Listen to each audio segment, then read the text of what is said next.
أعوذ بالله من الشيطان الرجيم. بسم الله الرحمن الرحيم.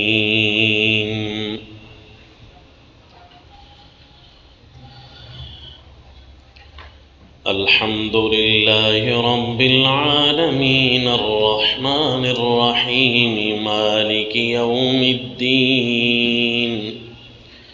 إياك نعبد وإياك نستعين. اهدنا الصراط المستقيم صراط الذين أنعمت عليهم غير المغضوب عليهم ولا الضالين.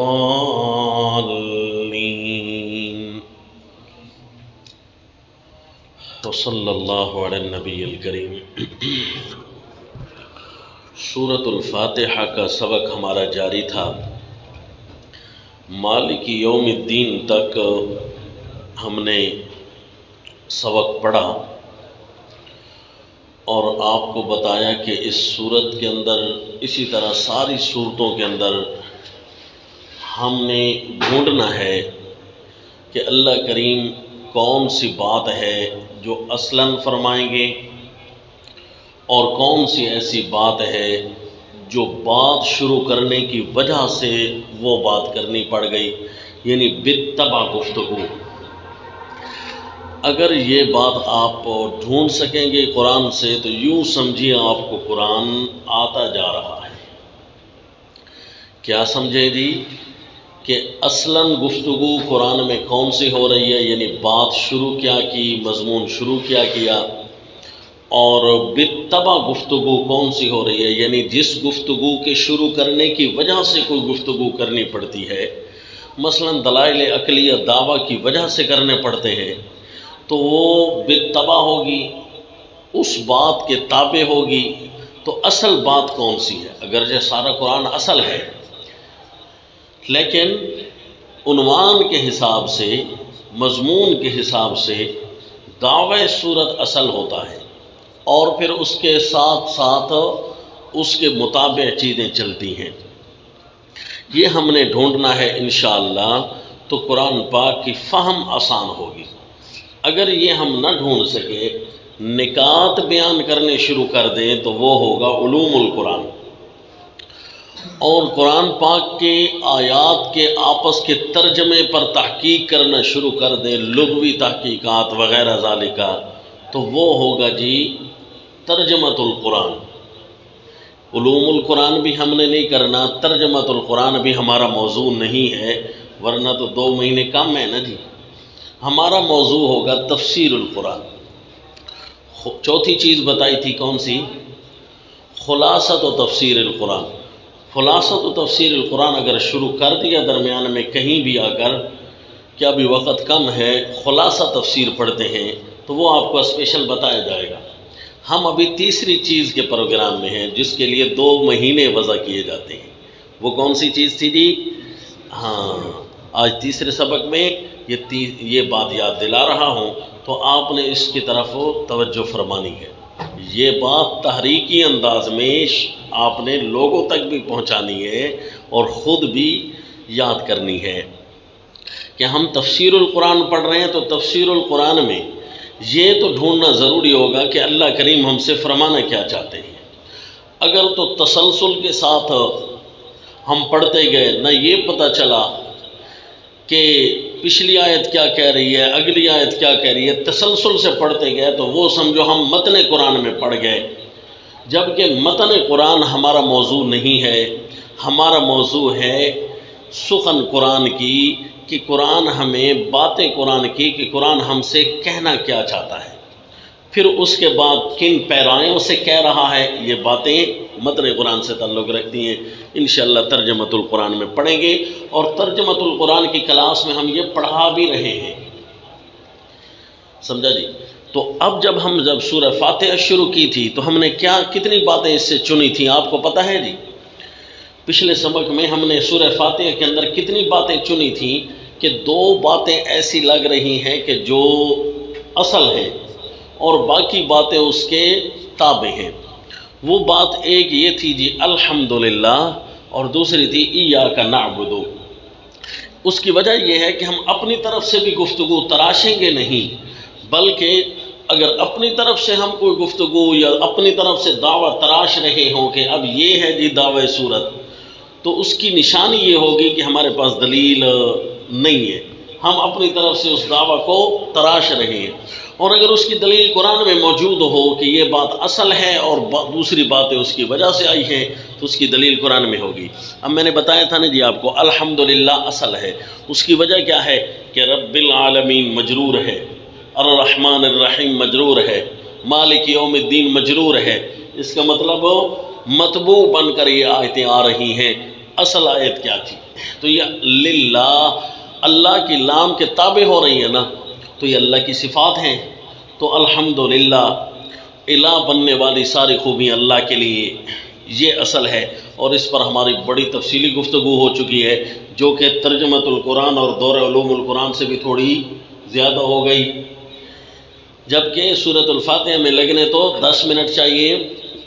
اس لیے وقت لگایا کیونکہ اگلی صورتوں میں ہم جب داخل ہو رہے ہوں تو ہمارے ذہن میں یہ گفتگو کامل طریقے سے بیٹھ جائے کہ ہمارا سفر شروع کیسے ہو رہا ہے، روایتی انداز سے کیسے ہم نے ہٹنا ہے، جو ہمیں اللہ کی طرف سے جو ڈیوٹی لگی ہے اور جس طریقے سے نبی نے سمجھایا ہے اور پھر بزرگان دین نے ہم تک وہ امانت پہنچائی ہے، کہیں ہم اس سے ہٹ کر اور کچھ عجائبات فن میں تو نہیں مصروف ہو گئے۔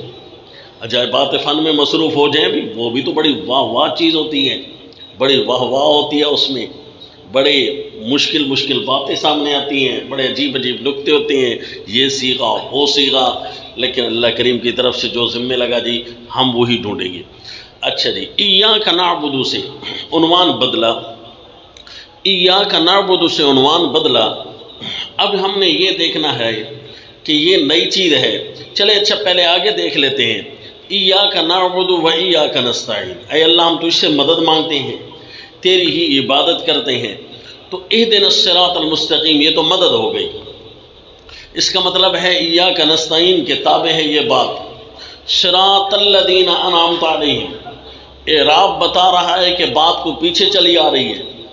صراط الذین انعمت علیہم غیر المغضوب علیہم ولا الضالین، اعراب بتا رہا ہے کہ بات کو پیچھے والی چل رہی ہے۔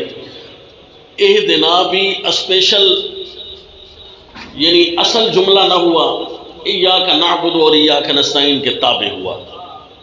اور دوسری دلیل یہ ہے کہ وَإِهْدِنَا الصِّرَاطَ الْمُسْتَقِيمَ نہیں ہے، بلکہ اِهْدِنَا الصِّرَاطَ الْمُسْتَقِيمَ ہے۔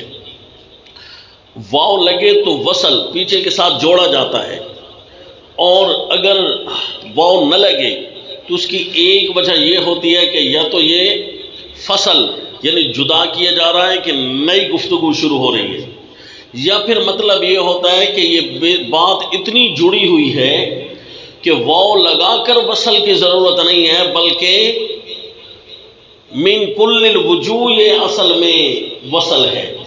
جس طرح الرحمن الرحیم کے درمیان میں واو نہیں لگائی، من کل الوجوہ، الحمد مبتدا اور خبر کے درمیان واو نہیں ہوا کرتی، کیونکہ من کل الوجوہ یہ وصل ہوتا ہے۔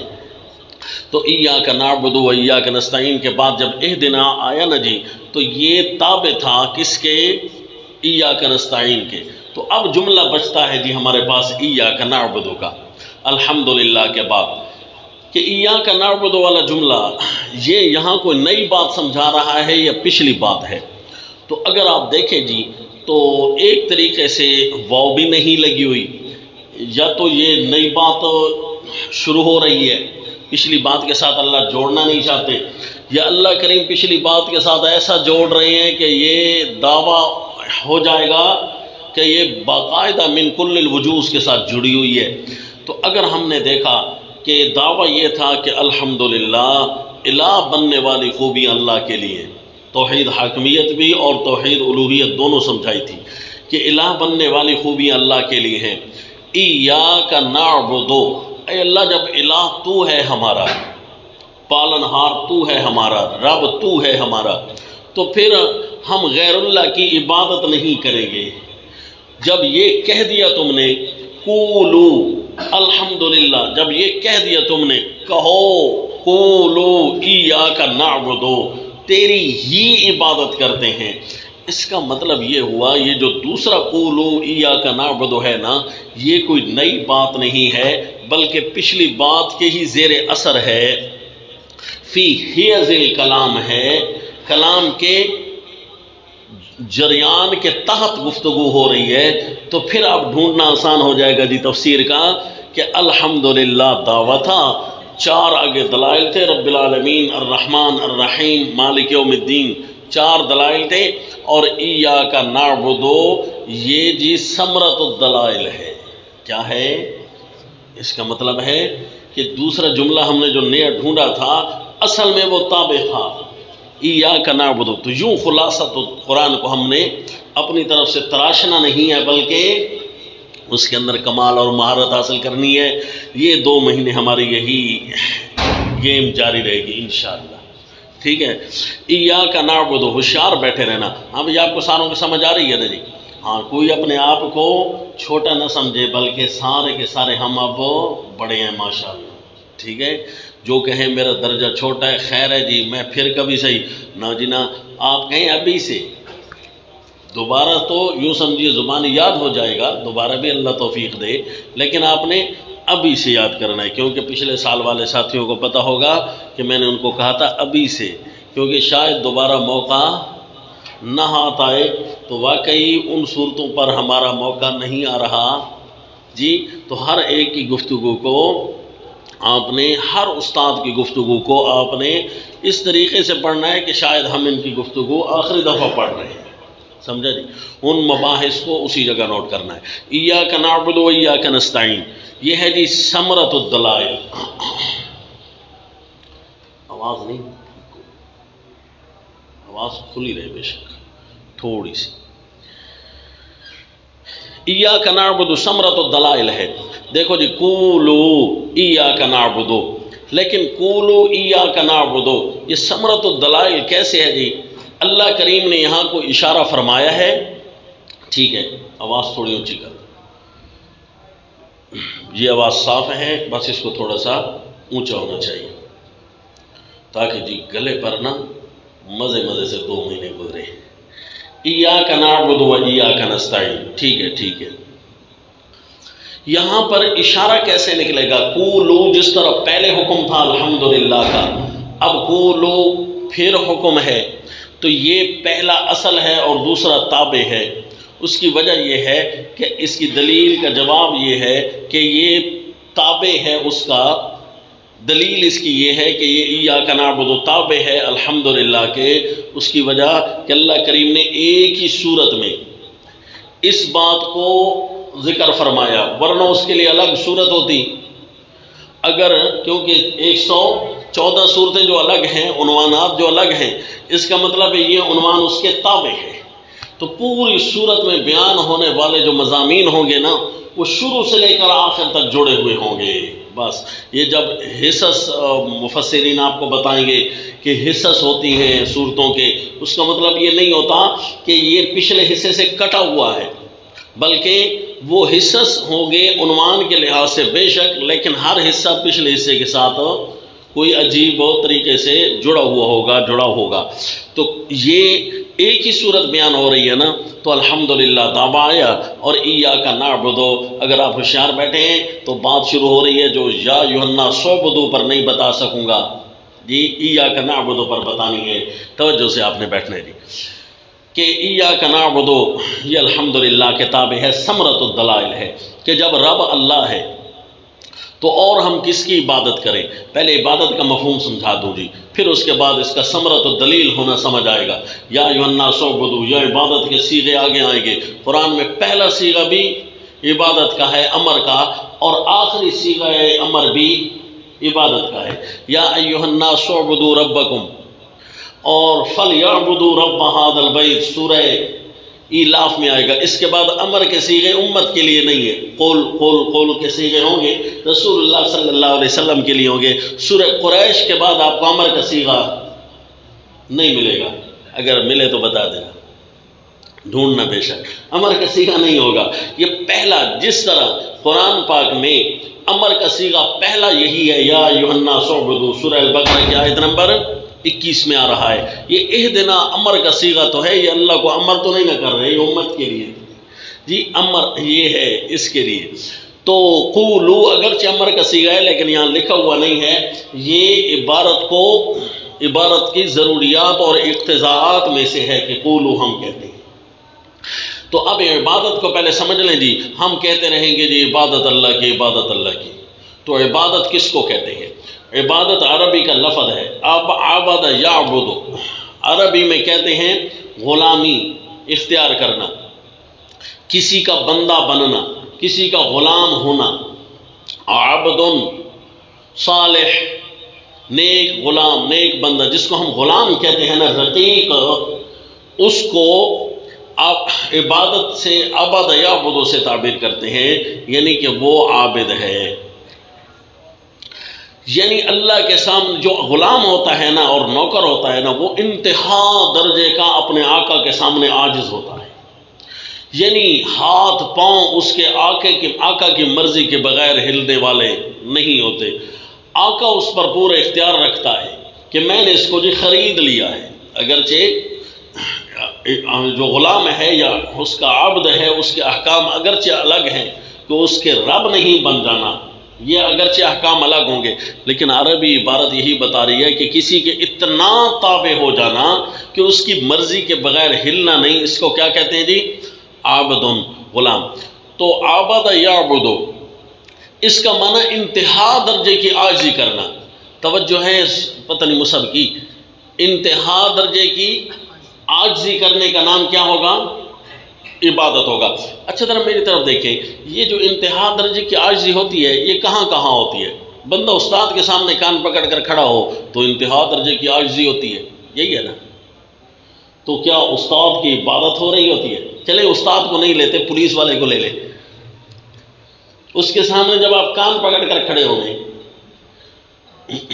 چلتا ہے پاکستان میں، چلتا ہے نہیں سمجھے؟ تو کیا اس کے سامنے انتہا درجے کی عاجزی ہو رہی ہوتی ہے؟ عاجزی ہو رہی ہوتی ہے پر انتہا درجے کی نہیں ہوتی. اس کی وجہ یہ ہے کہ جو کان پکڑ کر کھڑا ہوتا ہے نا، اس کے اندر سے پوچھو وہ کتنے کچھ عبارتیں دہرا رہا ہوتا ہے اپنے اندر. جس کے سامنے اس نے کان پکڑے ہوئے ہیں کتنی اچھی اچھی عبارتیں دہرا رہا ہوتا ہے اس کے لیے جی. تو عاجزی تو نہ ہوئی، عاجزی تو عاجزی ہے پر انتہا درجے کی نہیں ہے. تو انتہا درجے کی عاجزی ہے اندر سے بھی عاجز ہو جانا اور ظاہر سے بھی عاجز ہو جانا. وہ کہاں ہوتا ہے جی بندہ؟ چلے اور نہیں تو اپنے بیوی کے سامنے تو بندہ عاجز ہو جائے گا، دل و جان سے ہوتا ہے نا جی. چلے باپ کی مثال دے لیں، باپ کے سامنے تو بندہ عاجز ہوتا ہے نا، دل سے بھی گالیاں تو نہیں نکال رہا ہوتا، باپ غصے میں ہو تو نہیں. دیکھیں وہاں بھی عاجزی ہوتی ہے پر انتہا درجے کی نہیں. اس کی وجہ یہ ہے کہ ہمیں پتہ ہے کہ باپ کی منتیں تو کر رہا ہوں، ٹھیک ہے اگر مان لیا تو فبہا، بہت زیادہ کیا نا تو گھر سے نکال دے گا، کھا پھر بھی کہیں سے لوں گا، کیونکہ یہ میرا رب تو نہیں ہے، رازق تو نہیں ہے جی. نہیں سمجھے؟ تو اس کا مطلب یہ ہوا رازق سمجھ کر، کسی کو مالک سمجھ کر، حتیٰ کہ استاد اور والدین اور جتنا بھی قریبی ہو اس کے بارے میں. اب رسول اللہ صلی اللہ علیہ وسلم کے سامنے صحابہ اکرام عاجزی فرماتے ہیں، دل و جان سے عاجزی ہوتی ہے. اسی طرح ہے نا انتہا درجے کی کیا عاجزی ہوتی ہے؟ عاجزی ہوتی ہے شریعت کے تابع، بس شریعت کے حد تک عاجزی ہوتی ہے. مثلا صحابہ جب گھر چلے جائیں تو انہیں یہ تو نہیں نہ ڈر ہوتا کہ رسول اللہ صلی اللہ علیہ وسلم ہمیں دیکھ رہے ہیں. آپ صلی اللہ علیہ وسلم کی مجلس پاک میں بیٹھتے ہیں تو سر نیچے ہوتا ہے، گفتگو دھیمے الفاظ میں ہوتی ہے. جب کہ گھر جاتے ہیں بیوی بچوں کے ساتھ خوش گپیوں میں بھی مصروف ہو جاتے ہیں، کھیل کود رہے ہوتے ہیں. اللہ کے رسول صلی اللہ علیہ وسلم اچانک وہاں آ بھی جائیں ان کے مہمان بن کر تو وہاں پھر ادب کا انداز تبدیل ہو رہا ہوتا ہے. اس کا مطلب ہے صحابہ اکرام جب گھر گئے نا تو ان کے ذہنوں میں یہ تھا کہ اللہ کے نبی حاضر ناظر نہیں ہے، عالم الغیب نہیں ہے. اگر یہ خیال ہوتا نا تو پھر وہاں بھی اسی طرح عاجزیاں اختیار کرتے جس طرح کے مجلس پاک میں ہو رہی ہوتی ہیں. بلکہ صحابی تو تشریف لاتے ہیں اللہ کے نبی آپ کے سامنے ہم کسی اور حالت میں ہوتے ہیں, گھر جاتے ہیں تو کوئی اور حالت ہو جاتی ہے, کہیں یہ ہماری منافقت تو نہیں, رضی اللہ تعالی عنہ. تو آپ صلی اللہ علیہ وسلم نے فرمایا نہیں بھائی دنیا کا نظام بھی تو چلانا ہے نا, وہ بھی تو ٹھیک ہے, اب بیوی بچوں کے سامنے بھی آپ ہاتھ باندھ کر بیٹھے رہیں کیوں جی, کہ وہی جو انداز محفل میں بیٹھنے کا تھا نہیں, وہاں ان کے اپنے حقوق ہیں وہ بھی تو پورے کرنے ہیں. تو پھر کیا جی, انتہا درجے کی عاجزی نہ نبی کے سامنے ہے, نہ والدین کے سامنے ہے, نہ پولیس والے کے سامنے, کہیں بھی نہیں ہے. تو پھر انتہا درجے کی عاجزی کہاں ہوتی ہے؟ انتہا درجے کی عاجزی صرف وہاں ہو سکتی ہے جہاں ظاہر اور باہر سے بندہ عاجز ہو, حتیٰ کہ وہ سامنے نہ ہو. جس ذات کے سامنے عاجزی ہو رہی ہے وہ سامنے نہ ہو, تب بھی بندہ کہہ رہا ہو کہ وہ مجھ سے ناراض ہو سکتا ہے, اگر میں پل بھر ادھر ادھر دیکھوں اس کی نافرمانی کروں وہ ناراض ہو جائے گا, وہ پھر ناراض ہو جائے گا, اور وہ میرا رزق بھی بند کر سکتا ہے, میری روح بھی نکال سکتا ہے, میرا جسم بھی بند کر سکتا ہے. وہ ذات تو صرف اللہ کی ہے. پھر تو اس کا مطلب ہے اس قسم کی عاجزی صرف اور صرف ایک اللہ کے سامنے ہوتی ہے. اس کو کہتے ہیں انتہا درجے کی عاجزی. تو یہ بنتی ہے عبادت. اس لیے عبادت کا عربی میں معنی سمجھ لیں غایت التذلل. عربی میں کیا ہوتا ہے جی؟ غایت التذلل. یہ عاجزی انتہا درجے کی عاجزی, غایت التذلل انتہا درجے کی عاجزی وہ صرف اور صرف اللہ کے سامنے ہوتی ہے, کیونکہ اللہ کو نافع ضار بھی سمجھنا ہے, اللہ کو عالم الغیب بھی سمجھنا ہے, ہر جگہ سے حاضر اور ناظر بھی سمجھنا ہے, اور اللہ کے لیے دل و جان سے محبت بھی ہے اور عجز بھی ہے. تو یہ غایت التذلل یہ بنتی ہے جو عبادت. اور عبادت مسجد میں کھڑا ہو یہی کیفیت ہے, گھر میں بیٹھا ہو یہی کیفیت ہے. بیوی بچے اگر ناجائز خلاف شریعت کوئی بات کہیں گے ہم کہیں گے نہیں اللہ کریم ناراض ہوتے ہیں. اس کا مطلب ہے اب بیوی بچوں کی نہیں مانی نا, اللہ کی مانی. بیوی بچوں کو رب نہیں سمجھتا, اپنے اللہ کو رب سمجھتا ہے. اور اگر وہ بیوی بچوں کی ناراضگی کو مول نہیں لیتا, کہتے ہیں ٹھیک ہے بھائی دین کو تو نعوذ باللہ پھینک دیا اور بیوی بچوں کی بات مان لی, جہاں اللہ کی ماننی تھی وہاں رشتہ داروں کی اور بیوی بچوں کی مان لی, سمجھ لو اس پر کیس ہو سکتا ہے کہ تو نے غیر اللہ کو رب بنا دیا ہے. اس پر کیس ہو جائے گا, غیر اللہ کی ربوبیت کا کیس اس پر بن جائے گا کہ وہ نہ نافع ضار تھے, نہ عالم الغیب تھے, نہ حاجت روا تھے, نہ مشکل کشا تھے. وہ مقام جو اللہ کی ماننے والا تھا وہ مقام تو نے وہاں کیوں دیا ان کو؟ رشتہ داروں سے ڈر کر, رسم و رواج میں کیوں پڑ گیا تھا؟ تو یہ تیرے اوپر جو کیس بنے گا نا غیر اللہ کی ربوبیت کا ہے. اس لیے قرآن کہتا ہے لا یتخذ بعضنا بعضا اربابا من دون اللہ, کہو سارے کہ ہم ایک دوسرے کو اللہ کے مقابلے میں رب نہیں بنائیں گے. جہاں اللہ کی ماننی تھی وہاں غیر اللہ کی نہیں مانیں گے. جی رکوع سجدہ بیوی بچوں کا نہیں ہوتا نا, تو اسی طرح کہنا ماننا بھی بیوی بچوں کا نہیں ہوتا. تو رکوع سجدہ بھی اگر ان کے سامنے کیا تو شرک ہے نا. اسی طرح بیوی بچوں کی خلاف شرع گفتگو اللہ کے حکم کو چھوڑ کر مان لی تو یہ بھی شرک والا کیس ہو سکتا ہے. سمجھا جی؟ اسی طرح انبیاء اولیاء کے بارے میں یہ تصور کر لینا کہ نبی ہمیں اس حال میں دیکھ رہے ہیں, نعوذ باللہ, یہ تصور شیخ کر لینا اس حال میں کہ شیخ جو ہے نا اس کو کشف ہو جائے گا, ہمارا پیر صاحب ہے بہت دور بیٹھا ہوا ہے, یہاں میں اس سے ڈر رہا ہوں, اسے پتہ چل جائے گا کہ میرے مرید نے یہ 2 نمبری کی ہے, تو وہ پیر تو نہ ہوا, اس کو تو نے الہ بنا دیا ہے. یہ تصور کر لینا بھی پھر شرک ہے. سمجھے؟ اور اسی طرح عدالتوں کا وہ حکم مان لینا جہاں ایک اللہ کے قرآن اور حدیث رسول اللہ کے فرمان میں صاف موجود ہے, وہاں عدالت کا حکم مان لینا, کسی بھی حکومت کا حکم مان لینا, اللہ کے حکم کو چھوڑ کر سمجھ لو عدالت کو رب بنایا ہے. جی جج صاحب کے سامنے رکوع سجدہ کرنا جائز ہے کیا؟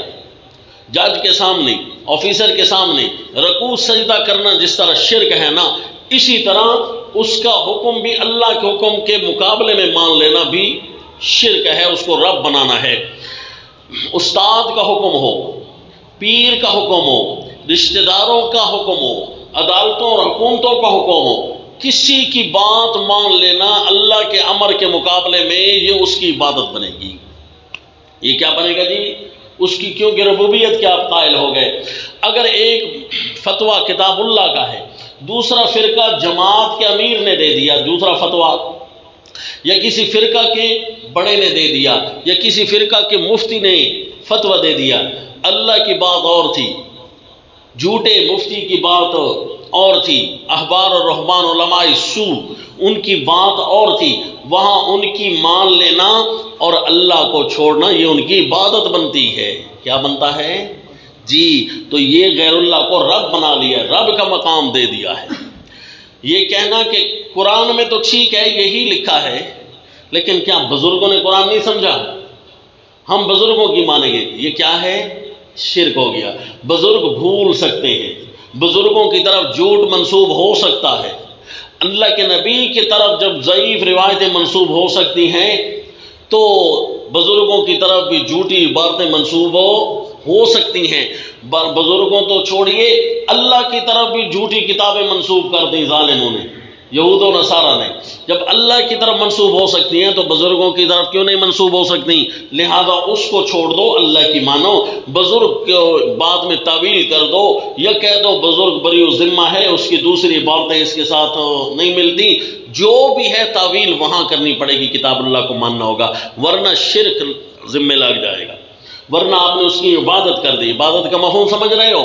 انتہا درجے کی عاجزی، یہ ساری مثالیں ہیں۔ جب کہوں نا انتہا درجے کی عاجزی، آپ نے گردان پڑھنی ہے۔ کون سی گردان؟ بیوی بچے ان کی نہیں ماننی، ان کے سامنے سجدہ نہیں کرنا، یہ گردان پڑھنی ہے۔ استاد حکومتیں ان کا نہ ماننی ہے، نہ ان کے سامنے رکوع سجدہ کرنا ہے جی۔ عبادت کی جب بھی بات آئے گی نا، یہ ساری گردان آپ کے ذہن میں آئے گی۔ حکومتیں، ججز، عدالتیں، آفیسر، نہ ان کے سامنے رکوع سجدہ کرنا ہے، نہ ان کی ماننی ہے اللہ کے مقابلے میں، ورنہ یہ ان کی عبادت بن جائے گی۔ تو یہ سارے آئیں گے بزرگ، ان کی عبارتیں، کتابڑیاں، کتوبڑیاں ساریاں جو بھی آ جائیں گی نا کتاب اللہ کے مقابلے میں، تو کیا کہیں گے؟ روایتیں غلط ہو سکتی ہیں، عبارتیں منسوب شدہ ہو سکتی ہیں، اقوال جھوٹے ہو سکتے ہیں، پر کتاب اللہ کی بات یہ ہے عبادت اپنی اللہ کی۔ اب سمجھ آ رہی ہے کہ ہم کتنے فیصد موحد تھے؟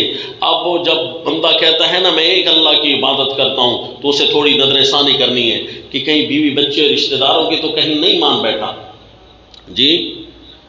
اگر تو کہتا ہے میں موحد ہوں اور اللہ کی عبادت کرتا ہوں، ایاک نعبد کا تو قائل ہے، تو دیکھ کہیں ایسا تو نہیں ہے کہ تو نے جمہوریت کو ووٹ دیا ہوا ہے، انا للہ وَإِنَّا إِلَيْهِ رَاجِعُونَ۔ اگرچہ موحد جمہوریت کو ووٹ اسی لیے نہیں دیتا کہ ان کو رب سمجھتا ہے، وہ نالی، گٹر، ٹرانسفارمر کے لیے ووٹ دیتا ہے نا، سڑک بنانے کے لیے ووٹ دے گا، گٹر بنانے کے لیے ووٹ دے گا، جھوٹے کام دنیا کے جھوٹے اس کے لیے ووٹ دے گا۔ لیکن اس موحد بیچارے کو سمجھاؤ، وہ اللہ کے نام، اللہ کے مقابلے میں تیرا ووٹ پڑ رہا ہے، اگرچہ تیری نیت وہ نہ ہو، وہاں کہہ رہا ہے کہ آئین اور قانون میں وہ تسلیم کروں گا۔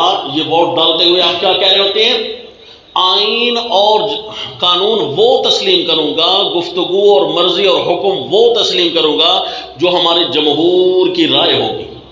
اگر جمہور کی رائے ہوگی شراب حرام ہے تو میں مانوں گا حرام ہے، اگر جمہور کی رائے متفق نہ ہوئی نا شراب حرام ہے تو پھر میں بھی شراب کو حرام نہیں سمجھوں گا۔ یہ ووٹ ڈالتے ہوئے گویا آپ کہہ رہے ہوتے ہیں لا الہ الا اللہ۔ سمجھو لگے گا فتویٰ اللہ کی طرف سے کہ نہیں لگے گا؟ ہے جی، آپ نے تو ووٹ کی پرچی ڈالی یہ سمجھ کر کہ شاید نالی گٹر اور ٹرانسفارمر لگوا رہا ہوں اور محلہ بنوا رہا ہوں، لیکن آپ کو نہیں پتا جمہوریت کی گاڑی کو آپ دھکا لگا رہے ہیں، یہ عبادت کر رہے ہیں غیر اللہ کی، نہیں سمجھے؟ اس لیے ساروں کو کہیں توبہ طیب ہو جائے۔ تو ایاک نعبد کا اب مفہوم سمجھ آیا کہ ہم تو سمجھے ہوئے تھے کہ صرف ایاک نعبد مسجد تک چلتا ہے، نہیں بھائی نہیں، یہ ہر جگہ چلتا ہے۔ دین شرک کے خلاف بھی، دین کفر کے خلاف بھی، صرف دین اسلام کو ماننا ہے نا، دین کفر کو، دین شرک کو، دین ابی جہل کو، دین بدعت کو، دین ابلیس کو، دین جمہوریت کو، ہر قسم کے ادیان باطلہ کو لیظہرہ علی الدین کلہ، اس لیے دین اسلام آیا کہ تمام ادیان باطلہ پر غالب آ جائے۔ تو دین جمہوریت بھی تو ایک دین ہے، چلے آپ کہیں کہ وہ اچھے لوگوں کی جمہوریت ہے جی، پھر بھی تو دین تو قرآن کے اسلام کے مقابلے میں آیا نا۔ اچھے لوگ چاہے جتنے بھی اچھے ہوں، پھر بھی اسلام کے مقابلے میں تو آئین بنانے کی اجازت ان کو نہیں ہے۔ ہاں جی، اس لیے جی آج تک ہمارے ملک میں شراب حرام نہیں ہوئی ہے۔ ہمارا ایک پارلیمنٹرین میں ایک ہندو تھا، ابھی بھی شاید تھا، یہ پچھلی حکومت میں تھا، وہ مسلمانوں کی منتیں کرتے رہو، کیسے مسلمان ہو، بھری جمہوریت بیٹھی ہوئی ہے، سوری ملا اعظم بھی بیٹھے ہوئے ہیں اور سارے جمہور بیٹھے ہوئے ہیں، کیسے مسلمان ہو تم، شراب سے اتنے نقصان ہو رہے ہیں، حرام کرو نا، تمہارے قرآن میں لکھا ہے شراب حرام ہے، آئین کا حصہ بناؤ نا۔ وہ سارے چپ بیٹھے۔ ہاں جی، تو آپ نے ووٹ دیا ہوا ہے کہ نہیں دیا ہوا؟ اگر دیا ہوا ہے تو پھر توبہ طیب ہو جائے کہ میں نے غلط دیا ہے، کیونکہ میرا دستخط بھی فرشتوں نے نوٹ کر رکھا ہے، تیرا دستخط بھی دین جمہوریت پر ہو چکا ہے۔ ایاک نعبد کا کمانا کیا تھا جی؟ اے اللہ ہم عبادت تیری کریں گے۔ اب عبادت کا جب بھی مفہوم آئے گا تو میں دو باتیں یہی کروں، یہ ساری گردان آپ کے ذہن میں ہوگی کہ ان ساروں کا نہ سجدہ کرنا ہے، نہ ان ساروں کی بات ماننی ہے، اللہ کے آئین کو ہی وہاں ماننا ہے۔ اس کا نام مانا ہوگا عبادت، کرنے میں یا کہنے میں، کرنے میں یا کہنے میں، قول میں یا فعل میں، بات صرف اور صرف اللہ کی چلے گی، حکم صرف اور صرف اللہ کا چلے گا، ورنہ تو قول کسی اور کا چل گیا اور اس کو ہم نے مان لیا، فعل کسی اور کا چل گیا اور اس کو ہم نے مان لیا، یہ بن جائے گا اسی کی اتباع، اور جس کی اتباع کی جاتی ہے انتہا درجے کی عاجزی اسی کی ہوتی ہے، اور پھر عبادت بھی اسی کی بنے گی۔ ہم نے کہا تھا ایاک نعبد، اے اللہ ہم تو تیری ہی عبادت کرتے ہیں، اس لیے ہم جی کسی کی عبادت نہیں کریں گے۔ اب ہمارے سامنے دین جمہوریت ہے، اس کی نہیں کریں گے، دین فلاں فرقے کا ہے، فلاں فرقے کا ہے، فلاں فرقے کا ہے۔ کتنے ادیان چل رہے ہیں؟ رسول اللہ صلی اللہ علیہ وسلم نے فرمایا 72 ادیان، 72 ادیان آئیں گے، 72 باطل فرقے ٹوٹیں گے، ہیں جی۔ تو ان 72 کا مقابلہ کرنا ہے، صرف ایک ہی بن کر رہنا ہے، تو وہ ہوں گے اصل عبادت کرنے والے۔ اچھا جی، اب اصل عبادت کرنے والوں کی اگر پیشی لگ رہی ہو، آپ آج ابھی اصل عبادت کرنے والے تم نے کہا تھا ایاک نعبد، آؤ ذرا چیک کراتے ہیں کہ تم نے بھی اصل عبادت اللہ کی تھی کہ نہیں۔ اللہ میں نے جمہوریت کو نہیں مانا تھا، اللہ دین ابلیس کو نہیں مانا تھا، اللہ 72 ادیان باطلہ کو میں نے نہیں مانا تھا۔ اگر اللہ کریم وہاں ایک سوال کر دے کہ تو نے نفس کی بات تو مانی تھی، فلاں موقع پر نفس کی اتباع کی تھی ہیں، تو یہ کیا تھا؟ اس کو بھی نفس کی عبادت بنائیں کہ نہ بنائیں؟ یہ تو نفس کے سامنے آپ جھک گئے تھے، اور رسول اللہ صلی اللہ علیہ وسلم نے فرمایا میں سب سے زیادہ مجھے جو خطرہ ہے نا، ان اخوف، سب سے زیادہ جو مجھے خطرہ ہے نا، شرک خفی سے ہے، شرک چھپے ہوئے شرک سے، چھپے ہوئے شرک سے مجھے خطرہ ہے، کیونکہ ظاہری جتنے بھی یہ شرک ہیں نا، موحد ان کی تردید کر لے گا انشاءاللہ، اور چھپے ہوئے شرک سے کہیں سامنے مر نہ جائے۔ وہ چھپا ہوا شرک کیا ہے؟ وہ ریاکاری، اپنے نفس کی خواہش ماننا، ریاکاری کرنا۔ تو یہ کیا ہوا ہے؟ اللہ کو جہاں دکھانا تھا وہاں بندوں کو دکھانے کے لیے کام کیا، تو کیا بن گیا؟ یہ اتباع خواہش بھی اسی میں آتی ہے، کہیں جا کر کیس یہی بنے گا۔ اللہ کریم معاف فرمائے۔ یہ الگ بات ہے، کسی کیس کے اوپر 6 ڈنڈے لگ رہے ہوں گے تو کہیں 1000 ڈنڈے لگ رہے ہوں گے، اور کہیں صرف ایک مکہ مارنے کا حکم مل رہا ہوگا۔ استاد فرماتے ہیں کہ اللہ شاید یہ فرما دے فرشتے فلاں کو چل اس کو ایک مکہ لگا دے اور پھر جنت بھیج دے، تو اسے ایک مکے کا کیا بنے گا اگر لگ گیا، اور ہوگا بھی فرشتے کا ہیں۔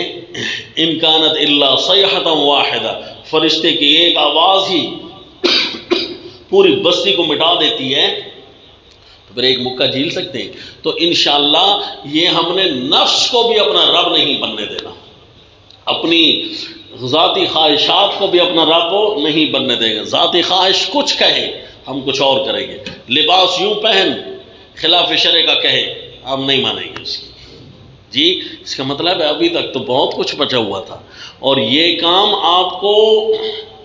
آپ کے ذمہ لگ چکے ہیں بھائی، ایاک نعبد۔ اب بتاؤ سورہ فاتحہ یہ پہلی سورت بنی کہ نہ بنی؟ اللہ کریم یہیں سے کامل کر کے آگے اپنے احکام میں داخل ہونے کی اجازت دیں گے۔ اگر عبادت کے اندر کامل نہیں ہے نا، یہ عقیدہ اگر کمزور ہے نا، پھر اگلے احکام میں داخل ہونے کی اجازت بھی نہیں ہے۔ اگلے احکام میں جب داخل ہوگا نا تو اللہ کریم ایک لفظ فرمائیں گے، فَهَدَ اللَّهُ الَّذِينَ آمَنُوا، فَهَدَ اللَّهُ الَّذِينَ، یہ اللہ صرف مومنوں کی رہنمائی کے لیے یہ صورت۔ اگلی آیت میں هُدًى لِّلْمُتَّقِينَ، یہ جو صورت آ رہی ہے نا یہ صرف متقیوں کی رہنمائی ہے، یہ عام فتوریتو گاموں کے لیے نہیں ہے۔ لہذا یہاں سے وہ ابتدا ہی سے وہ بن جائیں تو پھر آگے ان کی میں رہنمائی کروں گا، میرے احکام پر عمل کریں، ورنہ ان پر کیس بن گیا، یہ میرے احکام کی طرف نہ آئیں، یہ ویسے ہی یہی سے ابلیس کے بندے بن گئے، اللہ یعوذ باللہ۔ ہاں بھائی، ایاک نعبد، عبادت کا مفہوم سمجھ آیا؟ عبادت ہم سمجھ رہے تھے رکوع سجدے، زکوٰۃ کا نام ہے صرف، یا صدقات کا نام ہے صرف؟ عبادت تو اس کو بھی کہتے ہیں کہ جہاں اللہ کی چل رہی ہے وہاں نہ امیر کی چلے گی نہ غریب کی چلے گی، نہ استاد کی چلے گی نہ مفتی کی چلے گی، نہ جج کی چلے گی نہ آفیسر کی چلے گی، نہ رشتہ دار کی چلے گی اور نہ بیوی بچوں کی چلے گی، نہیں سمجھے؟ تو نہ شاگردوں کی چلے گی، نہ چندہ دینے والے کی چلے گی۔ لہذا جب یہ کہہ دیا وہاں صرف اور صرف اللہ کی بات چلے گی۔ عبادت کا یہ مفہوم ہے، رکوع سجدے کا نام بھی عبادت ہے، اس لیے دونوں قسم کی توحید لفظ عبادت کے اندر موجود ہے، توحید فی الالوہیت اور توحید فی الحاکمیت۔ یا ایھا الناس اعبدوا، یہ جب آئے گا نا پھر آپ کو میں بتاؤں گا کہ اللہ کریم اس کے کتنے شعبے بیان کر رہے ہیں، حیران ہو جائیں گے آپ کہ لفظ عبادت کے شعبے، کیونکہ عبادت ابھی سے سمجھا رہا ہوں نا، پھر وہاں اس کے شعبے کھولیں گے انشاءاللہ، اور وہ شعبے خود اللہ کریم سمجھائیں گے کہ عبادت کتنے شعبے ہیں۔ ان سارے شعبوں میں پورا اتر رہے ہو کہ نہیں اتر رہے؟ اور جب ہم چھوٹا رکوع پڑھیں گے نا، چھوٹا رکوع، وہ یا ایھا الناس یا بنی اسرائیل اذکروا نعمتی التی کا ایک چھوٹا رکوع آئے گا نا، اس چھوٹے رکوع کو چھوٹا نہ سمجھنا، رکوع چھوٹا ہے، پورا متن ہے، وہ ایک رکوع کیا بنے گا جی؟ متن۔ اور جب اس کی شرح کھلے گی نا حیران ہو جائیں گے کہ وہ پارا پورا مشتمل ہے اس کی شرح پر، وہ ساری عبادت کی تفصیلات ہیں۔ اچھا جی، ایاک نعبد کا مفہوم سمجھ آ گیا؟ تھوڑا سا آپ کو ذائقہ دلا دوں جی عبادت کا۔ اچھا یہ ادھر دیکھو، ہر نبی تشریف لائے، ہر نبی تشریف لائے کہ عبادت صرف اور صرف اللہ کی کرنی ہے۔ ایاک نعبد، ہر نبی اسی بات کے لیے تشریف لائے کہ عبادت صرف اللہ کے لیے کرنی ہے۔ زیادہ انبیاء اس لیے تشریف لائے کہ الوہیت اللہ کی کرنی ہے، پکار، رکوع، سجدہ، یہ غیر اللہ کے لیے لوگ کرتے تھے، پکار غیر اللہ کی کرتے تھے، رکوع سجدہ غیر اللہ کا کرتے تھے، طواف، نیاز، نظر ہے جی، یہ غیر اللہ کی کرتے تھے۔ صرف ایک نبی تشریف لائے، وہ یہاں سے دنیا کا رخ موڑنے کے لیے کہ حکم بھی غیر اللہ کا نہیں ماننا، جی حکم بھی غیر اللہ کا نہیں ماننا۔ ذرا یہ ذائقہ دیکھ لے جی، اس سورت کا نام ہے سورہ ہود۔ توجہ ہے جی، عبادت کا مفہوم سمجھا لیا، اب آپ یہ نہ کہنا کہ عبادت صرف سجدے کا نام ہے۔ سورہ ہود 12واں پارہ۔ سبحان اللہ وبحمدہ عدد خلقہ ورضا نفسہ وزینۃ عرشہ ومداد کلماتہ۔ سورہ ہود کا ابتدائیہ کھولے نا جی، 11ویں پارے میں اس کے ابتدائیہ ہے، 11ویں پارے کا آخری صفحہ ہے۔ اعوذ باللہ من الشیطان الرجیم، بسم اللہ الرحمن الرحیم، الف لام را، کتاب محکمت آیاتہ ثم فصلت من لدن حکیم خبیر، اللہ تعبدوا الا اللہ، عبادت صرف اللہ کی کرنا۔ کیا کیا کرنا جی اللہ کے لیے؟ وہ ساری گردان ذہن میں آ رہی ہے نا، قول بھی اللہ کا ہوگا، فعل بھی اللہ کے لیے ہوگا، اللہ تعبدوا الا اللہ، عبادت صرف اور صرف اللہ کی کرنا، یہ ہماری امت کو حکم ہو رہا ہے۔ نہ ڈرنا تم غیر اللہ سے۔ ما من دابۃ فی الارض الا علی اللہ رزقها ویعلم مستقرها ومستودعها، رزق اللہ کے ذمہ ہے، کسی سے نہ ڈرنا۔ اب آگے دی سیدنا نوح علیہ الصلوۃ والتسلیم، آیت نمبر 25 ہے نا کہ 24 ہے؟ ہاں 25 ہے۔ وَلَقَدْ أَرْسَلْنَا نُوحًا إِلَىٰ قَوْمِهِ إِنِّي لَكُمْ نَذِيرٌ مُّبِينٌ، یہی سورہ ہود ہے۔ اللہ تعبدوا الا اللہ، یہ سیدنا نوح علیہ الصلوۃ والتسلیم سمجھا رہے ہیں جی۔ اس کے بعد ہے سیدنا ہود علیہ الصلوۃ والتسلیم عادیوں کی طرف، وَإِلَىٰ عَادٍ أَخَاهُمْ هُودًا، آیت نمبر 50، قَالَ يَا قَوْمِ اعْبُدُوا اللَّهَ مَا لَكُم مِّنْ إِلَٰهٍ غَيْرُهُ، اللہ تعبدوا الا اللہ حضرت نوح علیہ الصلوۃ والتسلیم کے دعوے میں الفاظ تھے، اور سیدنا ہود علیہ السلام کے دعوے میں الفاظ تھوڑے بدل گئے۔ یا قوم اعبدوا اللہ ما لکم من الہ غیرہ، اے قوم مالو صرف اور صرف اللہ ہی کی عبادت کرنا، کوئی بھی نہیں ہے اللہ کے علاوہ تمہارا حاکم۔ ما لکم من الہ غیرہ، اللہ کے مقابلے میں تمہارا کوئی حاکم نہیں ہے۔ یہی انداز ہے حضرت سیدنا صالح علیہ السلام کا، آیت نمبر 61 میں دیکھ لیجئے۔ قال یا قوم اعبدوا اللہ ما لکم من الہ غیرہ، اے قوم مان لو اللہ ہی کی عبادت کرنا۔ آگے آجی سیدنا ابراہیم علیہ السلام، اور یہ براہ راست اللہ کی عبادت، ان کا جب واقعہ آئے گا نا، سورہ ہود انشاءاللہ پڑھیں گے، جب ان کا واقعہ آیا نا تو یہاں بالکل ہی انداز بدل گیا۔ یہ اپنی قوم، ان کے ابتدائیہ نہیں بیان کیا، ان کی انتہا بیان کی۔ ہر نبی کا ابتدائیہ بیان کیا کہ انہوں نے آ کر یہ سمجھایا، اور سیدنا ابراہیم علیہ السلام کا انتہا بیان کی کہ انتہا میں سیدنا ابراہیم علیہ السلام کیا فرما رہے ہیں؟ قالوا سلاما، قال سلام فما لبث ان جاء بعجل حنیذ۔ سیدنا ابراہیم علیہ السلام اپنے مہمانوں کو فرما رہے ہیں کہ تمہارے لیے سلامتیاں اور سلامتیاں، تمہارے لیے بھی اللہ کی طرف سے سلامتیاں میں مانگتا ہوں، اپنے لیے بھی سلامتی اللہ کی طرف سے مانتا ہوں۔ اس جو واقعہ ہے اس کا رب جب بیان کریں گے تو انشاءاللہ وہاں مزہ آئے گا، تھوڑی تفصیل چاہیے اس کے لیے۔ آگے آ جائیے جی سیدنا شعیب علیہ السلام، قال وَإِلَىٰ مَدْيَنَ أَخَاهُمْ شُعَيْبًا، آیت نمبر 84 ہے، آیت نمبر 84، وَإِلَىٰ مَدْيَنَ أَخَاهُمْ شُعَيْبًا قَالَ يَا قَوْمِ اعْبُدُوا اللَّهَ مَا لَكُم مِّنْ إِلَٰهٍ غَيْرُهُ۔ آئے جی حضرت سیدنا موسیٰ علیہ السلام، آیت نمبر ذرا دیکھ لیجئے جی 96، وَلَقَدْ أَرْسَلْنَا مُوسَىٰ بِآيَاتِنَا وَسُلْطَانٍ مُّبِينٍ إِلَىٰ فِرْعَوْنَ وَمَلَئِهِ۔ آؤ جی عبادت کے دونوں جزیں سامنے آ گئے کہ نہیں؟ یہ ساری توحید فی الالوہیت چلتی رہی۔ آئے نا جب سیدنا موسیٰ علیہ السلام تو انہوں نے شرف الحاکمیت کے خلاف بیان شروع کر دیے۔ یہاں انداز ہی بدل گیا، یہاں حضرت نہیں فرمائیں گے اعبدوا اللہ ما لکم من الہ غیرہ، کیونکہ عبادت کا لفظ آ جائے نا اس کا غالب مفہوم یہ ہوتا ہے کہ رکوع سجدہ اور پکار اللہ کے لیے کرنی ہے، غالب مفہوم یہ تھا۔ لیکن سیدنا موسیٰ علیہ السلام کو حکم اسی عبادت کا ہوا۔ حکم کس کا ہوا جی؟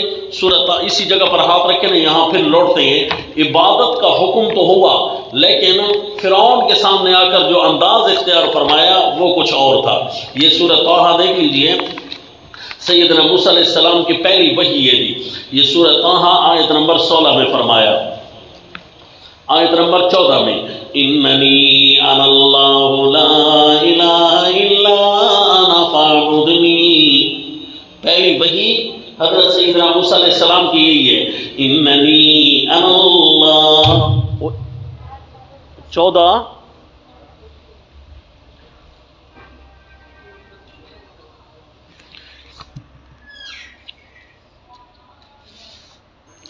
اننی انا اللہ لا الہ الا انا فاعبدنی حکم تو یہی تھا عبادت کا، لیکن حضرت جب آئے نا فرعون کے پاس اور ان کے آنے کا جو منظر اللہ بیان فرماتے ہیں، یہ سورہ ہود میں دیکھیے، وَلَقَدْ أَرْسَلْنَا مُوسَىٰ بِآيَاتِنَا وَسُلْطَانٍ مُّبِينٍ إِلَىٰ فِرْعَوْنَ وَمَلَئِهِ فَاتَّبَعُوا أَمْرَ فِرْعَوْنَ۔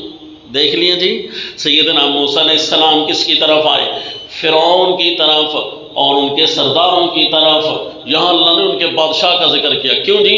وہاں پر شرک کسی اور انداز کا چل رہا تھا، وہاں غیر اللہ کی عبادت نہیں کی جا رہی تھی، بلکہ یہ رکوع سجدہ غیر اللہ کے لیے نہیں کیا جا رہا تھا، غیر اللہ کی پکار نہیں کی جا رہی تھی، بلکہ وہاں غلامیت کی جا رہی تھی فرعون کی، اور اس کے ہر سیدھے اور الٹے ہر حکم کو مانا جا رہا تھا۔ تو اللہ نے فرمایا جا میرے پیغمبر، یہ فرعونیوں کی طرف اور یہ میری حاکمیت، اس نے انا ربکم الاعلیٰ کہنے کا دعویٰ کر رکھا ہے، وہاں انہیں توحید فی الحاکمیت سمجھائیے میرے پیغمبر۔ فاتبعوا امر فرعون، قوم والوں نے اللہ کے امر کی اتباع نہ کی بلکہ فرعون کے امر کی اتباع کی۔ فاتبعوا امر فرعون، فاتبعوا امر فرعون وما امر فرعون برشید، فرعون کے کام کو سیدھے تو نہیں تھے۔ دیکھا جی، سیدنا موسیٰ علیہ الصلوۃ والتسلیم اس عبادت کا مفہوم سمجھ آ گیا نا، حالانکہ یہ جو واقعہ ہے اللہ تعبدوا الا اللہ کے نیچے آیا نا، اور سورہ ہود کا جب ابتدائی آپ نے پڑھا تو وہاں دعویٰ کیا تھا؟ اللہ تعبدوا الا اللہ۔ اگر یہ ٹھیک نہیں ٹھہرتا تو اس کو بند کر دو۔ اللہ تعبدوا الا اللہ، عبادت صرف اللہ کی کرنی ہے۔ اس کے تحت واقعہ آیا وَلَقَدْ أَرْسَلْنَا مُوسَىٰ بِآيَاتِنَا کا، تو اس کا مطلب ہے عبادت کے دونوں مفہوم ہیں، ایک ہے عوام کے سامنے اور ایک ہے اقتدار کے سامنے۔ عوام کو بھی چاہیے غیر اللہ کی عبادت نہ کریں، یعنی رکوع سجدے والی عبادت نہ کریں، اور صاحب اقتدار طبقہ کی بھی عبادت نہ کریں۔ تو یہ جی مفہوم ہے عبادت کا، یہ سورہ ہود آپ کو بتا دے جی۔ ایاک نعبد و ایاک نستعین، سورہ فاتحہ کیا کہہ رہی ہے؟ اے اللہ ہم تیری ہی عبادت کریں گے اور تجھ ہی سے مدد مانگیں گے۔ قولو کہو تم، پھر اللہ کریم رہنمائی کریں گے۔ پہلے کہہ لو تم عبادت ہم کرتے ہیں، پھر اللہ کریم رہنمائی تمہاری بعد میں کریں گے، سمجھائیں گے کہ عبادت اللہ کی کیوں کرنی ہے۔ وہ اگلی صورت میں ہدی للمتقین جو آ رہی ہے نا، رہنمائی متقیوں کی، اگلی صورت میں اللہ فرمائیں گے یا ایھا الناس اعبدوا ربکم، اے میرے لوگو عبادت اپنے رب کی کرو۔ وہاں جب آئے گا نا، اس کا مطلب ہے پہلی صورت میں عبادت کا ذکر ہے، اور جب اللہ کریم تعمیر انسانیت کریں گے اپنے احکام بتا کر، ایک پورے کے پورے جو متقی کی تعمیر ہوتی ہے نا، پورے احکام سے لیس ہونا، یوں متقی بنتا ہے۔ احکام کی پاسداری میں اگر کمی ہو تو متقی تو نہ بنے گا، تو اس لیے اللہ پہلے متقی بننا سکھائیں گے۔ تو جب وہ متقی بن جائے گا نا بندہ، اس کے بعد اگلے احکام میں انٹر ملے گا، اگلے احکام میں داخل ہونے شروع ہوں گے۔ اس لیے ابتدا ہی سے اللہ نے عبادت کے مفہوم کو شروع کیا ہے جی۔ ایاک نعبد، قولو اے لوگو کہو تم ہم تیری ہی عبادت کرتے ہیں۔ عبادت کا مفہوم سمجھ آیا تو اب اس کا ثمرۃ الدلیل ہونا بھی سمجھ آ جائے گا۔ دیکھا تم نے کہا جب ہے رب اللہ، جب بے حد مہربان اور انتہا درجے کی رحمت کرنے والا اللہ ہے۔ اس پر میں بہت ٹائم لگا چکا ہوں پچھلے سبق میں، الرحمن الرحیم پر، اب وہ ساری کہانی ذہن میں آ جانی چاہیے۔ رب العالمین، الرحمن الرحیم، مالک یوم الدین، جب یہ ساری صفات اللہ کے لیے ہیں تو الہ بننے والی خوبیاں بھی اللہ کے لیے ہیں، لہٰذا جب یہ سب کچھ سمجھ آ گیا تو اب کہو نا ایاک نعبد، اللہ صرف تیری ہی عبادت کریں گے۔ یہ اب ثمرۃ الدلیل ہونا سمجھ آیا۔ اب نفس کی بھی عبادت نہیں کریں گے ہم، رشتہ داروں کی بھی عبادت نہیں کریں گے ہم، عدالتوں کی بھی عبادت نہیں کریں گے، حکومتوں آفیسروں کی بھی عبادت نہیں کریں گے، مفتیوں مولویوں اور پیروں کی بھی عبادت نہیں کریں گے۔ ایاک نعبد کا یہ معنی ہے تیری ہی عبادت کریں گے، اے اللہ تیری بھی نہ بلکہ تیری ہی عبادت کریں گے۔ وَإِيَّاكَ نَعْبُدُ وَإِيَّاكَ نَسْتَعِينُ، کہیں ہوتا ہے جی لا اشرک بربی احد، کہ میں کسی ایک کو بھی اللہ کا شریک نہیں بناؤں گا. احدن کا لفظ ہے. اور کہیں ہے لا نشرک بہ شیئا، جی کہ ہم اللہ کے ساتھ ذرے کو بھی شریک نہیں کریں گے. اس ذرے میں ساری باتیں آ گئی، انسان بھی آ گئے، غیر انسان بھی آ گئے ہیں جی، روپیہ پیسہ بھی آ گیا. جی ہم تو سمجھ رہے تھے شرک صرف اسی کو کہتے ہیں، روپے پیسے کے پیچھے اپنا مذہب تبدیل کر دینا، یہ بھی روپے پیسہ کو رب بنانا ہے. لا نشرک بہ شیئا کا مفہوم تو پھر سمجھو نا، ورنہ تو لا نشرک بربی احدا اور لا نشرک بہ شیئا پھر ایک عبارت ہے. یہ دو عبارتیں ہیں. اس لیے جی توحید عبادت صرف اور صرف اپنے اللہ کی کرنی ہے. نہیں سمجھ آئی؟ مقتدی بھی اسی میں آ جائیں گے، ہاں کرسی بھی اسی میں آ جائے گی، سگریٹ بھی اسی میں آ جائے گی. نہیں سمجھے؟ حتیٰ کہ روٹی بھی آپ کھانے لگے ہیں نا، دو پر گزارا ہو رہا ہے اور آپ نے کہا میں 6 کھاؤں گا، وہ روٹیاں آپ کو خراب کر رہی ہے بالفرض. جہاں کوئی بھی حلال چیز خراب کرنے پر آ جائے تو وہاں اس کا استعمال بھی ناجائز بن جاتا ہے. یوں سمجھو آپ اللہ کی نہیں مان رہے، روٹی کی مان رہے ہیں. بھئی یہ علی دعوت توات کی نہیں نہ لگ سی. نہیں سمجھے؟ دادا کسی کا مر گیا تھا نا تو 2 بھائی گئے 40ویں پر، ہاں یہ سارے کھانے پینے کی پکھنڈ ہے. گئے 40ویں پر خوب کر کے کھا رہے ہیں جو روٹی. اب چھوٹا بھائی ہے وہ تو ضرورت کے مطابق کھا رہا ہے، اس کو اتنا ٹیلنٹ نہیں ہے، تجربہ نہیں ہے. بڑے کو تو کئی 40 کا تجربہ ہو چکا ہے، تو وہ خوب کر کے کھا رہا تھا اور چھوٹا ذرا صحیح کر کے نہیں کھا رہا تھا. اس نے ساتھ والے کو کہا اوے کھا، روز روز دادے نہیں مردے. ہاں اس علاقے میں دادے کم پائے جاتے ہیں، لہذا روزانہ اب یہ موتیں نہیں ہوگی. تو 40ویں کم ہے، کھا لے آج. نہیں سمجھا؟ ایاک نعبد و ایاک نستعین. نعبد میں دونوں لفظ آ گئے جی کہ لا نشرک بہ شیئا ولا نشرک بربنا احدا، دونوں باتیں آ گئی. ایاک نعبد و ایاک نستعین. اگلا لفظ ذرا دیکھ لیجیے ثمرۃ الدلیل کے اندر اللہ کریم نے ایاک نستعین کا بھی ذکر کیا. نماز کی ٹائمنگ ہے 4:30. کتنے بجے تک آپ نے جانا ہوتا ہے؟ تو آپ کی مانو قرآن کو دیکھو جی. نعبدو اللہ ہم تیری عبادت کریں گے. اچھا نستعین بھی نعبدو کے اندر آ جاتا ہے. جب ہم عبادت کے اندر تو مدد مانگنا بھی آ گیا تھا نا کہ نہیں؟ ایاک نستعین اس کے اندر موجود تھا. عبادت کے افراد میں استعانت ہے. کیا خیال ہے جی؟ سن رہے ہو؟ عبادت کے افراد میں استعانت موجود تھی. پھر اللہ کریم نے کیوں استعانت کا حکم باہر نکالا؟ یہ اللہ کریم ہمیں سمجھانا چاہتے ہیں جی کہ پہلے عام کا ذکر کیا، پھر تفہیم کی خاطر خاص کا ذکر کیا کہ ساری باتیں اگر اللہ کی کرو نا، یہ پکار والی عبادت بھی اسپیشل اللہ کی کرنی ہے. اور چونکہ یہ مشرکین فی دعا یہ زیادہ پائے جاتے ہیں نا، تو اس لیے جی سورہ فاتحہ میں اسپیشل ان کی خبر لی گئی. پھر اس کے بعد ان لوگوں کی بھی خبر لی گئی جو دوسرے قسم کے مشرک ہیں. ایاک نستعین یہ استعانت یہ جو عبادت کا ہی جزو ہے، لیکن یہ جزء اصل الاجزاء ہے. الدعاء رأس العبادہ، یہ عبادت کا یوں سمجھو سر ہے اور باقی عبادت کا ڈھانچہ ہے. اگر آپ کا بازو زخمی ہو جائے تب بھی آپ کو چھٹی نہیں ملتی، بھئی پٹی باندھ کر آ جاؤ. اسی طرح ہے کہ نہیں؟ اگر آپ کی ٹانگ بھی زخمی ہو جائے تب بھی آپ کہتے ہو شادی تو نہیں نا چھوڑنی. نہیں سمجھے؟ اور اگر سر زخمی ہو جائے تو بندہ اٹھ ہی نہیں سکتا. اس لیے جی سر کا جو مقام ہے وہ الگ ہے. اس لیے ہیلمٹ بازو پر ہمیں کوئی نہیں چڑھواتا، بلکہ کیوں جی وہاں چوٹ لگی تو گزارا ہو جائے گا، اور اگر سر پر لگ گئی تو بابی ہونا. تو لہذا رأس العبادہ کہا گیا ہے. اور حدیث پاک میں کہا گیا الدعاء هو العبادہ.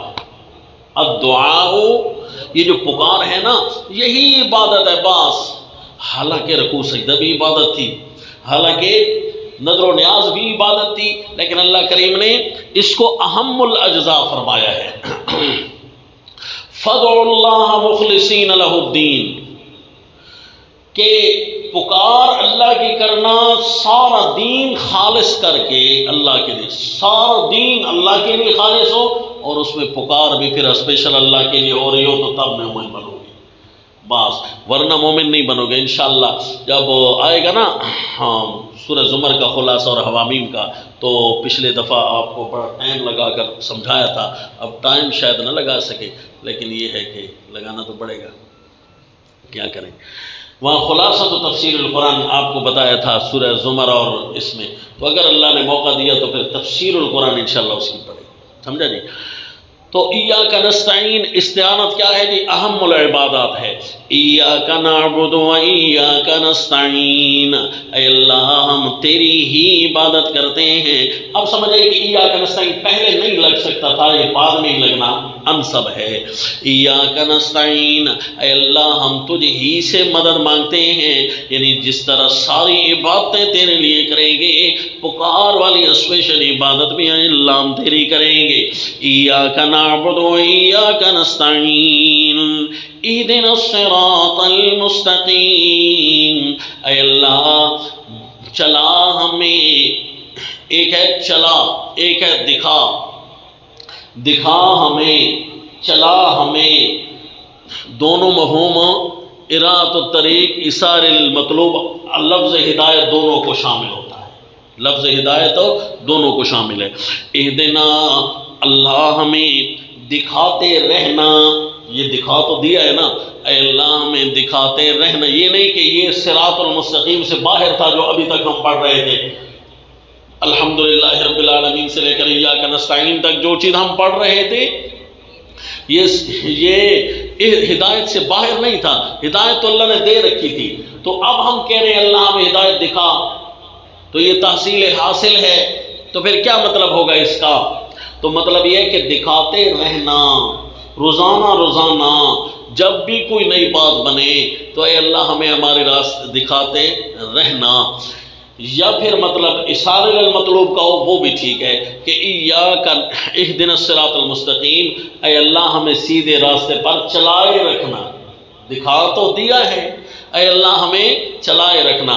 تو یہ بات ذرا زیادہ مناسب ہے، کیونکہ دکھائی تو اللہ نے ہے، وَهَدَيْنَاهُ النَّجْدَيْنِ، ہم نے انسان کو خود بتا دیے راہیں، لہذا وہ چیز تو بغیر مانگے کہ اللہ نے ہمیں عطا کی ہے، پورا قرآن بغیر مانگے کہ اللہ نے ہمیں عطا کیا ہے، ہم نے نہیں مانگا تھا اے اللہ سورۃ البقرہ بھی دے، اے اللہ سورہ آل عمران بھی دے، اللہ نے بغیر مانگے کہ ہماری ضروریات پوری کر دی تھی، وہ رہنمائی ہو گئی تھی، اے اللہ رہنمائی ہو رہی ہے، قرآن پورا تو دے رہا ہے، اے اللہ پکا رکھنا۔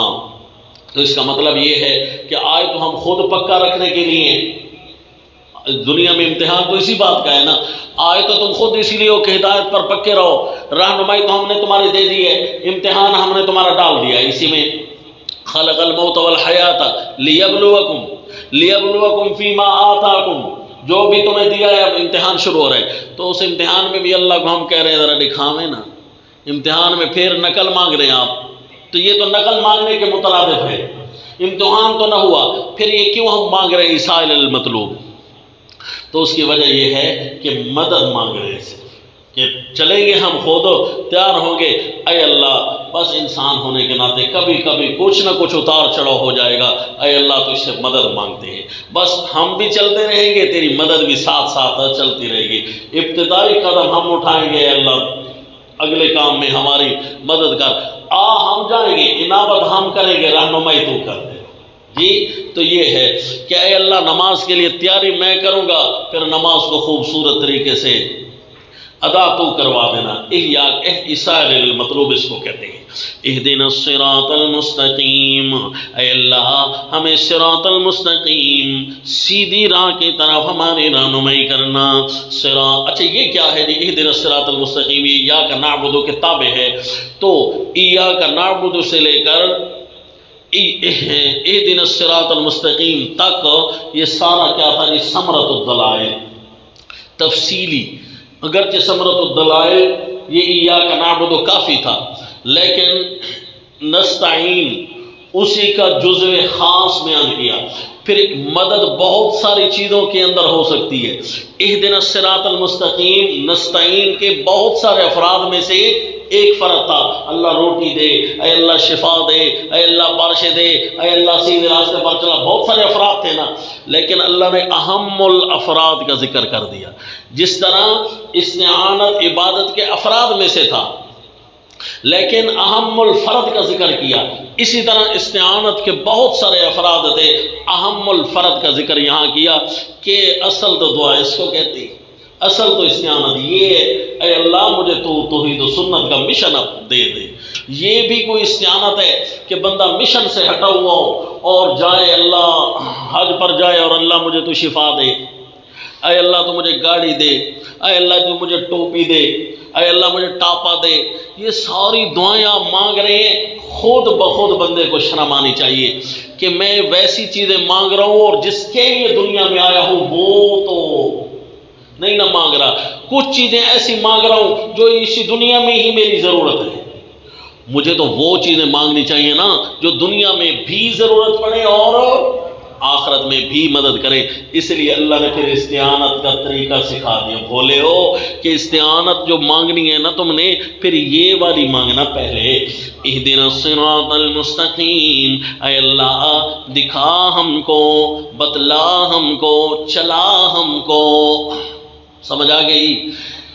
سیدھے راستے کی طرف شیخ الہند نے بتلانے والا معنی کیا، باقی تراجم میں دکھانے والا معنی ہے، اور مفسرین بعد اس کو رجحان کے مطابق دکھانے والا ہے، چلانے والا معنی کرتے ہیں، یعنی بتلانے والا شیخ الہند نے کیا، باقیوں نے دکھانے والا کیا، اور راجح معنی کے مطابق چلانے والا معنی ہے، کیونکہ آگے لفظ آ رہا ہے ھدی للمتقین، اللہ متقیوں کو راہ دکھاتا نہیں ہے، کیونکہ متقی تو راہ دیکھ کر متقی بنے ہوئے ہیں نا، تو اللہ متقیوں کو پکا رکھتا ہے، ھدی للمتقین، چوکنے نہ پائے، ان کی رہنمائی ہوتی رہے، اس لیے پکا رکھنے کی صورتیں ہوں گی تو اللہ بتاتا جائے گا۔ اہدنا الصراط المستقیم، یہ اہم الفرد کا ذکر تھا جی، ایاک نعبد سے مستقیم تک کس چیز کا ذکر ہوا جی؟ ثمرۃ الدلائل کا۔ اب صراط الذین انعمت علیہم سے نتائج فریقین شروع ہو گیا۔ کیا شروع ہوا جی؟ بس آخر تک نتائج فریقین جائے گا۔ کیا خیال ہے جی؟ آپ کو خلاصہ یاد ہو گیا کہ دعوے سورت 4 دلائل، ثمرۃ الدلائل اور نتائج فریقین۔ سورہ بقرہ میں کیا، سورہ فاتحہ میں کیا بیان ہوا؟ سارے ہوشیار بیٹھے ہو تو زور سے کہو۔ نمبر 1 دعوے سورت، پھر 4 دلائل، دلائل کے بعد کیا آیا؟ ثمرۃ الدلائل، اور پھر اس کے بعد کیا آیا؟ نتائج فریقین۔ اب شروع ہو رہا ہے نتائج فریقین۔ اہدنا الصراط المستقیم صراط الذین انعمت علیہم، اے اللہ ان لوگوں کی راہ دکھا، ان لوگوں کی راہ پر چلا جن پر تو نے انعام کیا۔ شیخ الہند انعام کی جگہ فضل کا معنی کرتے ہیں، اے اللہ جن پر تو نے فضل کیا، تو انعام کہ افراد میں سے ایک ہے فضل والا انعام، یعنی زیادہ۔ فضل کیسے کہتے ہیں؟ زائد، زیادہ۔ انعام تو جو تو نے دیا ہے نہ دیا ہے، پھر اس کے اوپر بھی کچھ دے دیا ہے۔ اے اللہ واسأل اللہ من فضل، خود قرآن ہمیں سبق دیتا ہے کہ اللہ سے اس کا فضل مانگو۔ صراط الذین انعمت علیہم، اے اللہ، اس لیے بھائی دعا مانگا کریں، اللہم انی اسألک من فضلک، اے اللہ تو اس سے تیرا فضل مانگتا ہوں، تو پھر کیا ملے گا جی؟ کچھ زیادہ ملتا ہے۔ کیا ملے گا؟ ہاں، ان لوگوں کی راہ جن پر تو نے فضل کیا، جن پر تو نے انعام کیا۔ کیا جی؟ ہم نے ان کے انتہاؤں تک کا ذکر کر دیا، ان لوگوں کی راہ جن پر تیرا انعام ہوا، جو کبھی بھی نقصان میں نہیں ہے، ان لوگوں کی راہ پر ہمیں چلاتے رہنا، یعنی یہ دعا مانگو۔ اصل تو دعا یہ ہے، نتائج فریقین، غیر المغضوب علیہم ولا الضالین، مفہوم مخالف کے اعتبار سے غیر المغضوب اور ولا الضالین یہ انعمت علیہم کے افراد میں آ گیا تھا، مفہوم مخالف کے اعتبار سے، کیونکہ جن پر انعام ہوا صرف وہ اندر آئے، باقی سارے مذکور ہو گئے کہ نہیں؟ اللہ ان کا راہ نہیں، ان کا راہ نہیں۔ یہ ضالین اور مغضوب بھی اندر آ گئے تھے کہ نہیں؟ مفہوم مخالف کے اعتبار سے اندر آ گئے تھے، لیکن اللہ کریم نے الگ تفصیل ان کو ذکر کر دیا کہ دیکھو جی غیر المغضوب علیہم ولا الضالین۔ اور آپ کو ایک انتہائی عجیب نقطہ بتاتا ہوں، یہ آپ نوٹ کر لینا کہ دنیا میں دو شیطنت بڑی عام چلے گی۔ کیا چلے گی؟ دو قسم کی شیطانیاں بڑی عام چلیں گی۔ یہ ابلیس لعین کے عمومی ہتھیاروں میں سے دو ہتھیار ہیں۔ کون سے جی؟ ایک ہے عمل بلا علم۔ ایک کیا ہے؟ عمل بلا علم، ایسی چیزوں پر عمل کرنا جس کی دین میں کوئی دلیل، کوئی علم نہیں، شریعت نے ایسا کوئی علم نہیں دیا، خود اپنی طرف سے دین بنایا، خود اپنی طرف سے نیکیاں بنائیں۔ نیکیوں کے عنوان سے شیطان گمراہ کرے گا، لیکن اپنی بنوائے گا بلا علم، عمل بلا علم۔ یہ بہت بڑی شیطنت ہے، اور اس میں ملوث تھے عیسائی۔ اس میں ملوث کون تھے جی؟ عیسائی۔ زیادہ تر اس میں عیسائی ملوث ہے، یعنی غلبہ اس چیز کا ان میں پایا جاتا تھا۔ انہوں نے اپنی طرف سے ایسے ایسے دین بنائے، ایسی ایسی باتیں بنائیں، ایسی ایسی ایجادات کی کہ جس کا اللہ نے اور ان کے رسول نے کوئی حکم نہیں دیا تھا۔ ان کا عمل بلا علم تھا، اور عمل بلا علم ہو تو بندہ گم راہ، اس کو کیا کہتے ہیں؟ اس کا راہ اس کو نہیں ہے، گم۔ حالانکہ راہ ہوتا تو دلیل ہوتی نا۔ ضال اسی کو کہتے ہیں جو راہ سے بھٹکا ہوا ہو۔ علم والا راہ یہ تھا اور یہ بھٹک کر دوسری طرف چلا گیا۔ اس کا مطلب ہے عمل بلا علم یہ ضالین کا ہی فرد ہوتا ہے۔ سمجھ آ گیا جی؟ تو ضالین کا یہی مفہوم ہے نا کہ عمل بلا علم، جہاں علم تھا وہاں گیا نہیں۔ اور ایک ہے علم بلا عمل، علم بلا عمل، کہ ایک بندے کو پتا ہے کہ بات یہ ہے لیکن اپنے علم پر عمل نہیں کیا۔ اس پر تو غصہ آتا ہے کہ نہیں؟ پتہ جو تھا تجھے یہ حق ہے، یہ صحیح ہے، یہ باطل ہے، تجھے سب کچھ پتا تھا۔ اس پر ملوث ہے یہود۔ پتہ بھی تھا ان کو، اللہ کی کتابوں کو پھر بھی تبدیل کر دیا۔ پتہ بھی تھا ان کو یہ حلال ہے، یہ حرام ہے، لیکن اس کے باوجود انہوں نے اس پر عمل نہیں کیا۔ کہتے ہیں سمعنا وعصینا، پتہ تو ہے ہمیں، سن تو لیا ہے ہم نے آپ کی کتابیں، بس اب ماننا اب ہمارا کام ہے، نہ منا تو خیر ہے نا، سن لیا ہے ہم نے۔ یعنی علم بلا عمل، اس کو یہ مغضوب کا ہی مستفاد ہوتا ہے۔ غضب، ایک بندے پر غصہ اس وقت زیادہ آتا ہے جب اسے پتہ بھی پورا تھا جی۔ ایک بندے کو پتہ ہی نہ ہونا اور وہ آپ کی گاڑی میں آ کر وج جائے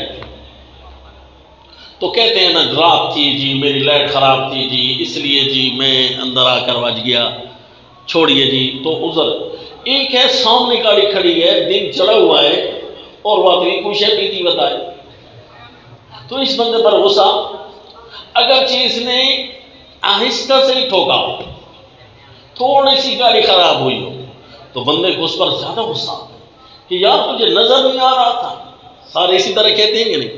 اس لیے علم بلا عمل ہو تو اس پر غصہ زیادہ آتا ہے، اس لیے اس کو غضب سے تعبیر کیا جی۔ تو مغضوب وہ ہوئے کہ علم بلا عمل، ضالین وہ ہیں کہ عمل بلا علم تھا۔ تو اس لیے جی دو قسم کی شیطانیاں بڑی عروج سے چلیں گی دنیا میں۔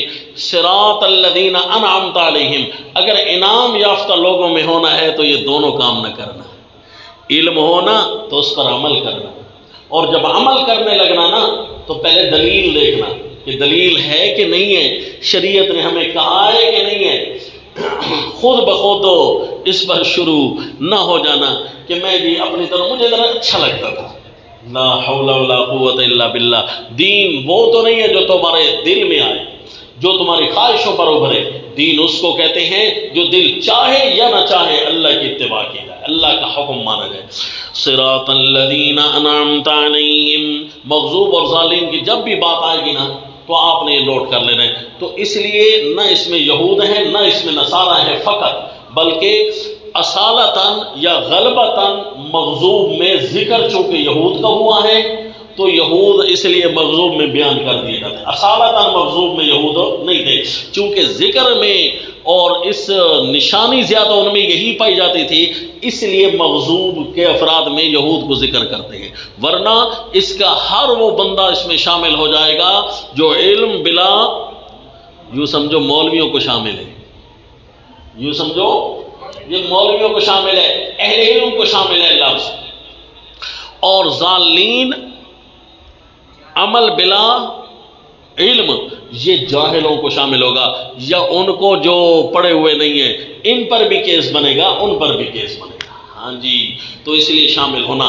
صراط الذین انعمت علیہم، اے اللہ راستہ ان لوگوں کا جن پر تیرا فضل ہوا، جن پر تیرا انعام ہوا، غیر المغضوب علیہم، نہ ان پر جن پر تیرا غصہ ہوا، یعنی عمل علم تو ہو پر ہم عمل نہ کریں، اے اللہ ہمیں بچانا۔ سمجھ آئی کہ نہیں؟ اور اس پر استاد ہمیں ایک جملہ فرمایا کرتے تھے کہ علماء طلباء ابھی سے علم حاصل کر رہے ہو نا، ابھی سے عمل کرو، ابھی سے جماعت کا اہتمام، ابھی سے ادب، ابھی سے اخلاق، ابھی سے اتباع، ابھی سے اطاعت کرنا سیکھ لو، ابھی سے نیکیاں پوری کر لو، ورنہ تمہارے جب دین کو چیلنج کیا جائے گا اس وقت پتہ چلے گا، کبھی ایک رشتہ دار ٹوٹا جا رہا ہے تو کبھی دوسرا ناراض ہو رہا ہے، کبھی ایک باتیں کس رہا ہے تو کبھی دوسرا بازار سے کبھی گالیاں پڑ رہی ہیں، اور پھر فرماتے سرمے علی آسی نا پتہ تھوڑے دین دتاں لگ سی، جی کہ یعنی جب شادی شدہ ہو جاؤ گے نا، جب گھر والی آ جائے گی پھر اس وقت تمہیں پتہ چلے گا کہ اپنے لیے تو شیخ ہیں، گھر کے سامنے میخ نہ ہو، شیخ بھی بننا ہے شیخ المشائخ بھی، لیکن گھر میں بھی اسی طرح شیخ المشائخ، گھر میں ایسا نہ ہو کہ بے دینی غالب نہ ہو، اس لیے جی اس سے بھی بچنا ہے۔ غیر المغضوب، ورنہ اللہ کو غصہ آئے گا، غیر المغضوب علیہم ولا الضالین۔ اور جی نتائج فریقین ہمارے پورے ہوئے الحمدللہ۔ یہ سورہ فاتحہ اپنی تفاصیل سمیت صرف تفسیر کے عنوان سے پوری ہوئی۔ وما علینا الا البلاغ۔